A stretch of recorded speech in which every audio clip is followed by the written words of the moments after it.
Comenzamos en esta semana nuestro programa 8 Sierras de Cádiz, en el que queremos e intentamos cada día, cuando lo hacemos, ponernos en contacto con vosotros, con los que estáis viendo y oyendo, para hablar de las cosas que ocurren en la Iglesia.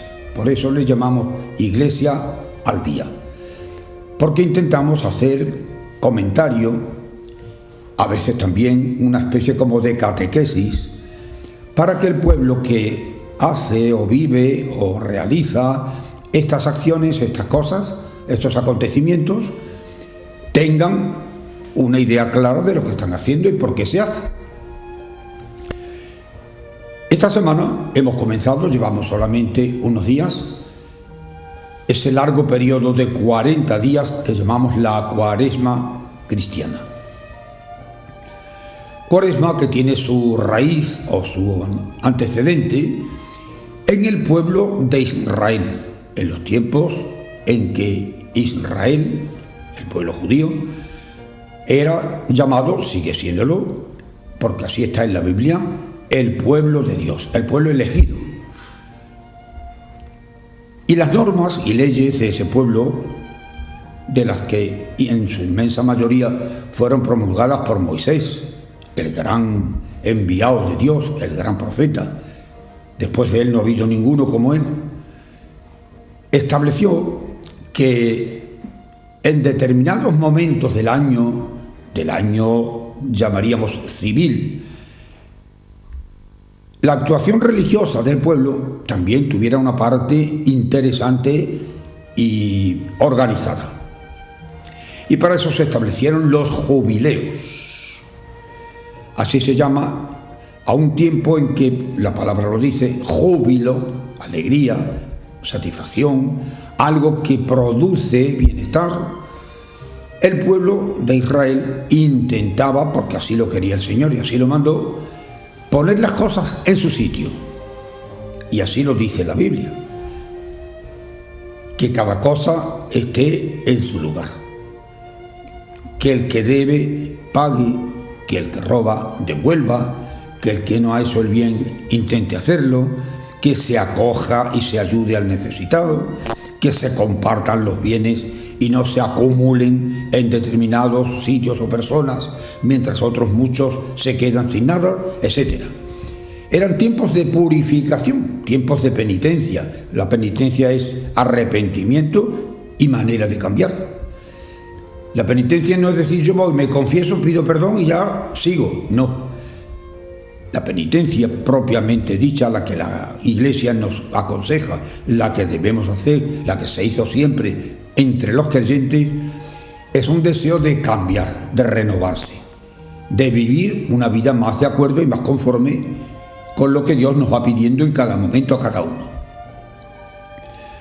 Nosotros, los cristianos de nuestros días, estamos también celebrando esta época cuaresmal.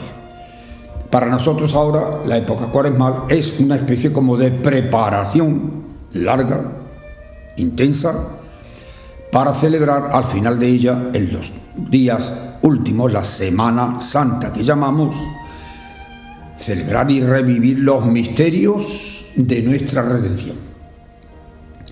Cristo, el Señor, vino a este mundo, se hizo hombre, para cambiar y poner al día, diríamos, la vida de los creyentes.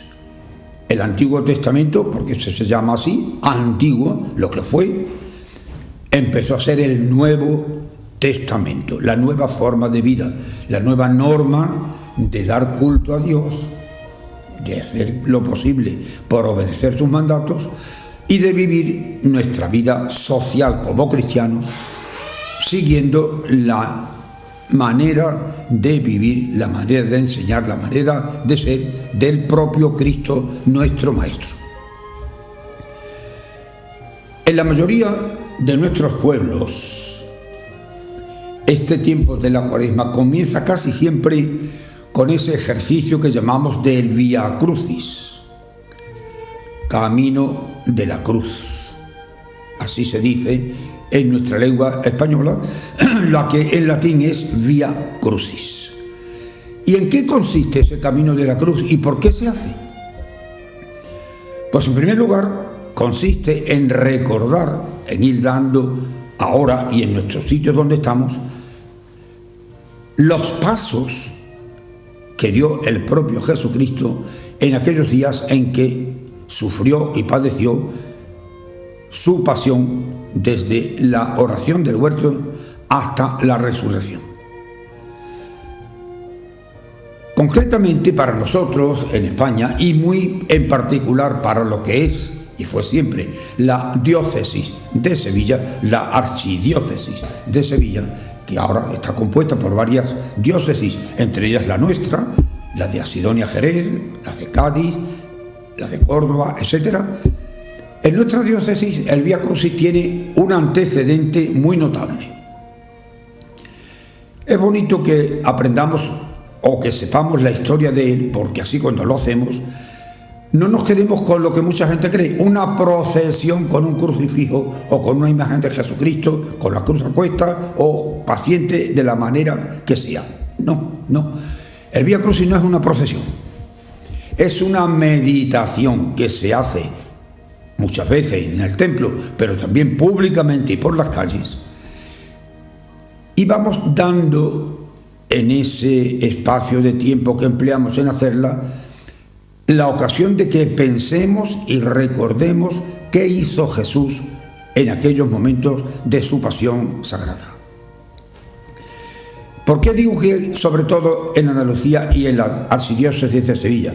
Porque el Vía Crucis propiamente dicho comenzó allá por los comienzos del siglo XV o finales del XIV, cuando un personaje de mucha importancia entonces, que vivía en Sevilla, pero que tenía sus casas, sus fincas, sus poderes extendidos, entre ellos, aquí muy cerquita de nosotros, en Bornos, la familia Rivera, Perafán de Rivera, que en Sevilla, en su propia casa y palacio, que hoy conocemos como Casa de Pilato, se le puso precisamente porque ahí, en ese lugar, comenzó a celebrarse y desde ahí se extendió esta devoción que llamamos el Vía Crucis. En la ciudad de Sevilla, el Vía Crucis en ese tiempo y después, muchos años después, comenzaba siempre en el palacio de este personaje, Perafán de Rivera. ¿Por qué? Pues porque este personaje hizo una peregrinación a Tierra Santa con un grupo grande de peregrinos y tuvo el pensamiento, la buena idea de medir los pasos que había y que todavía podemos hacerlo porque están allá, desde el momento en que Cristo fue condenado a muerte en el tribunal de Pilato hasta el entierro de Cristo en el monte Calvario, en el sepulcro, que también hoy se conserva el mismo lugar. Y ese espacio que él midió y que revivió varios días o en varias ocasiones mientras estuvo en aquel lugar, quiso traspasarlo luego a Sevilla, su ciudad, y a sus extensiones y su dominio entre sus súbditos. Y de ahí fue después haciéndose expansivo en muchísimos lugares y así sigue haciéndolo. En Sevilla concretamente, el Vía Crucis empezaba con la primera estación, llamamos estaciones a los lugares concretos donde pasaron estas cosas de la pasión de Cristo. Aquí ocurrió esto, aquí ocurrió aquello, allí se hizo lo otro, y así son hasta 14 estaciones, 14 lugares en donde se recuerda y se rememora esa pasión de Cristo en esa primera Semana Santa cristiana. La casa de los Perafán de Rivera, hoy la conocemos como Casa de Pilato, se conserva en gran parte tal como era entonces, y hay una capilla dedicada a esta oración del Vía Crucis. Se hacía por lo que en aquellos lugares y en aquellos tiempos no era la Sevilla actual, porque el sitio donde está enclavado ese palacio estaba casi en el centro antiquísimo, en el reducto que diríamos la Sevilla auténtica, la auténtica primitiva. Pero enseguida estaba el campo. Y entonces el Vía Crucis se hacía haciendo estaciones desde ese palacio hasta lo que ahora mismo es lo que llamamos la Cruz del Campo. La Cruz del Campo, que es un templete mudéjar que durante muchísimos años ha estado fuera de Sevilla, en el exterior, porque ahí terminaba el momento en que, según este hombre que lo instituyó, era el camino que se cumplía desde la condena de Cristo en el tribunal de Poncio Pilato hasta el lugar donde hoy se encuentra el Calvario.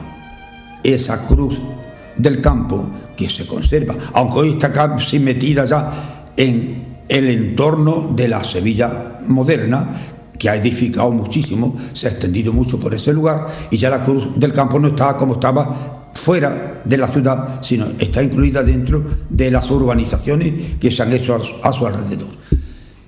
Tampoco ahora se hace el Vía Crucis desde la casa de Pilato hasta la Cruz del Campo. Se suele hacer en los territorios que abarca una parroquia o un grupo de cristianos o una hermandad o cofradía, pero el origen fue ese.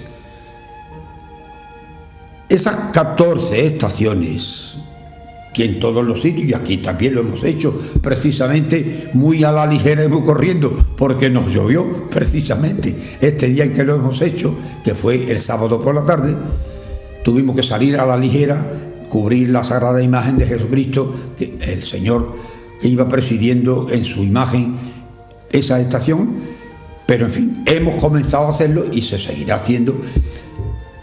Ordinariamente suele hacerse los viernes de Cuaresma, porque los viernes se suele acostumbrar a recordar siempre la pasión. Así se hace en el rezo del Santo Rosario, en los misterios del Rosario, así se hace también con el Vía Crucis y en tantas otras cosas.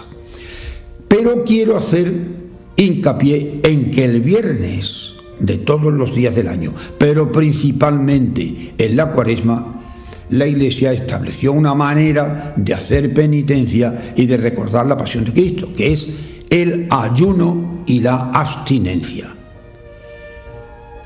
En tiempos pasados, la Cuaresma entera para los cristianos era tiempo de ayuno y de abstinencia. Hoy la Iglesia, mitigando un poco esa ley, porque los cambios de los tiempos y de las costumbres lo habían exigido así, reduce el ayuno a 2 días, oficialmente. El miércoles de ceniza, que ya pasó, el viernes santo, que llegará. Esos 2 días son días obligatorios de ayuno para todos los cristianos que tienen obligación de hacerlo. O sea, los que han llegado a la mayoría de edad hasta la senectud, desde los 18 hasta los 65 años. La abstinencia, que es abstenerse, privarse de comer carne o cosas que estén hechas con productos cárnicos, no porque la carne sea mala, ni sea buena, ni haga daño, deje de hacerlo, no, sino porque es una señal que cuando empezó tenía mucho más sentido que ahora, pero sigue teniéndolo. La carne fue siempre una manera como de lujo, de regocijo, de pasarlo bien, porque el que comía la carne es porque tenía poder hacerlo. Hoy la carne, al fin y al cabo, es una cosa más, un alimento más, y no precisamente el principal. Hay otras muchas cosas, y la Iglesia quizá hubiera podido también cambiarlo, no hubiera habido cambio, en vez de privarse de carne, privarse de otras cosas. Pero el hecho es para que al hacer esa privación, esa abstinencia, recordemos que tenemos obligación de abstenernos no solo de comer carne, sino de otras muchas cosas que hacemos y practicamos que no son correctas, que no son buenas o que pueden ser mejores.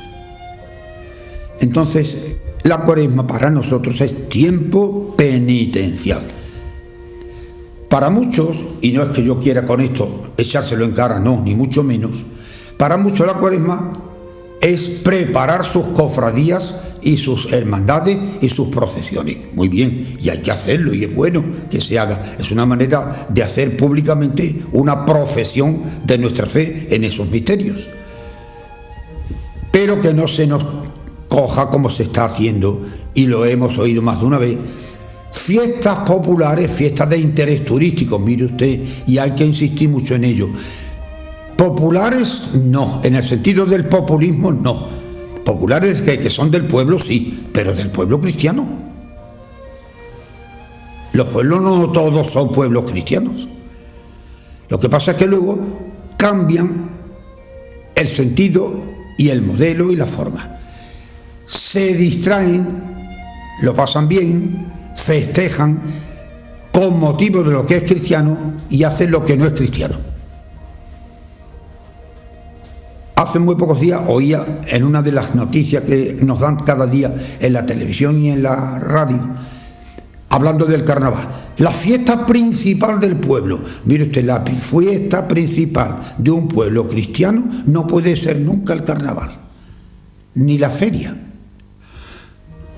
En sentido cristiano, la fiesta principal es cada domingo, que es el día del Señor.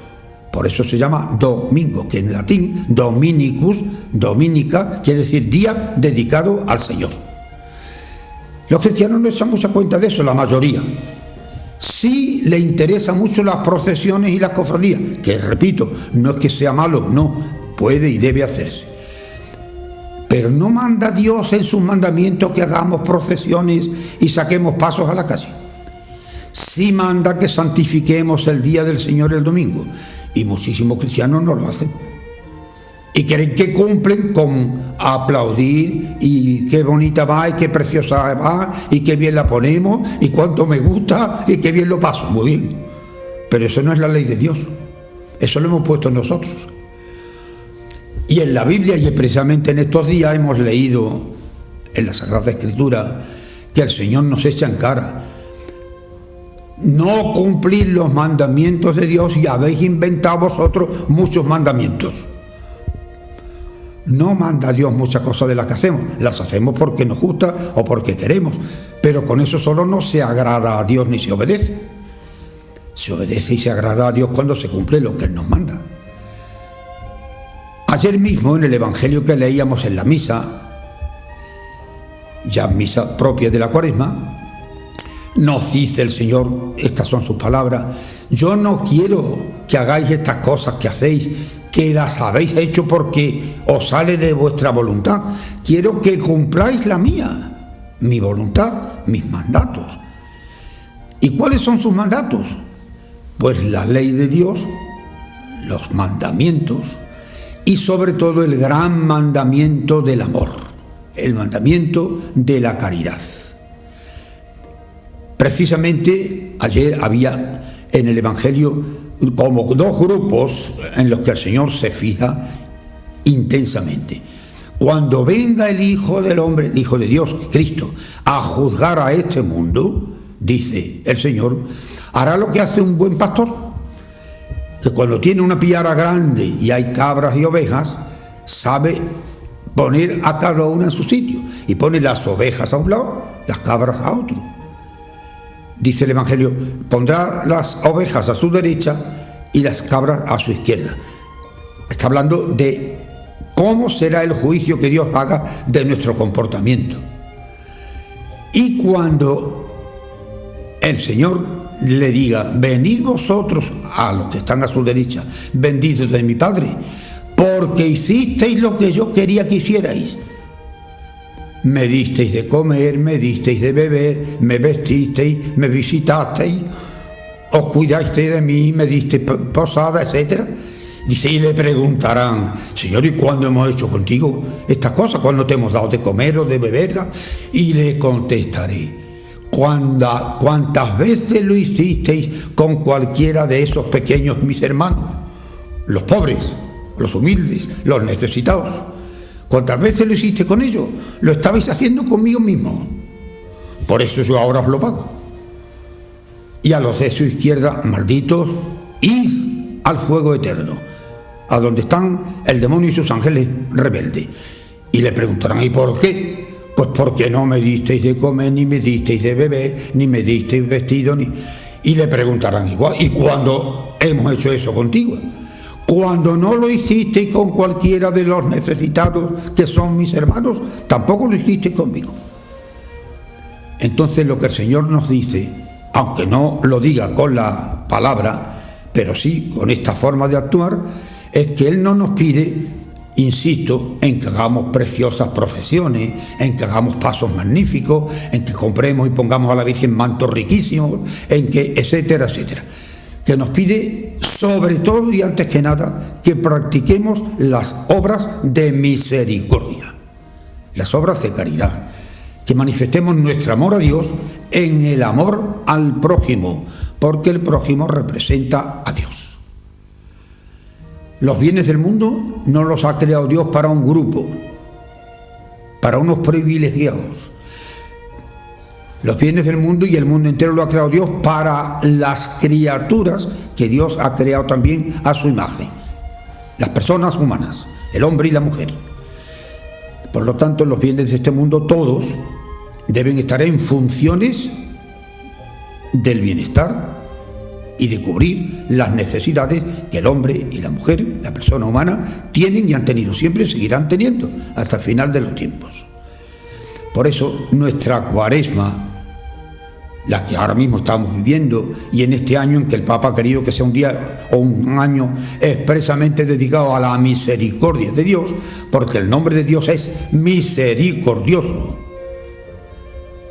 Misericordia quiere decir compadecerse y poner remedio a las necesidades que vamos descubriendo en nuestros hermanos. Insisto en que no está de más, y hay que hacerlo, el que las cofradías, las hermandades, los grupos, las parroquias, los cristianos, en estos días también manifestemos públicamente nuestra fe y nuestra devoción a Cristo y a la Virgen en esas procesiones y en esas cosas que hacemos.